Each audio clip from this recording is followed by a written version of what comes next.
En plein festival lyrique d'Aix-en-Provence, la musique orientale résonne au Grand Théâtre de Provence. En répétition, ces 11 jeunes virtuoses recrutés au sein de l'Orchestre des Jeunes de la Méditerranée, parmi une centaine de musiciens du Portugal au Balkan, s'apprêtent à se produire ce jeudi soir à Aix-en-Provence. Un privilège mais surtout un défi pour ces jeunes qui ne parlent pas la même langue et n'ont pas la même culture musicale.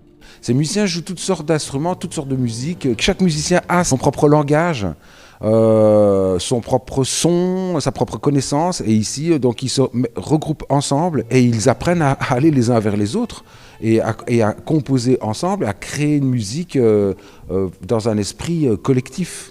Ça, c'est une chose qui est énormissime. À partir du moment où on a cette expérience-là, c'est-à-dire on a les outils beaucoup plus affinés pour le faire avec tous les autres endroits du monde.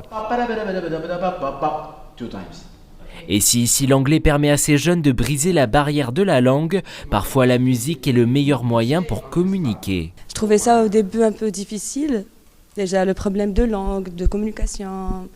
Mais après, petit à petit, on a fait un beau concert et du coup j'ai aimé. Des fois on essaye d'ailleurs trop de parler et on perd du temps à essayer de se comprendre en parlant, alors que le simple fait de jouer et de se faire des signes, de s'écouter jouer, ça suffit à se comprendre et à se dire ce qu'on aurait voulu se dire sur tel morceau. Ce soir à Aix à 21h, c'est sans partition que ces jeunes devront jouer. Un défi supplémentaire mais le meilleur exercice car parfois il suffit d'un regard entre musiciens pour composer.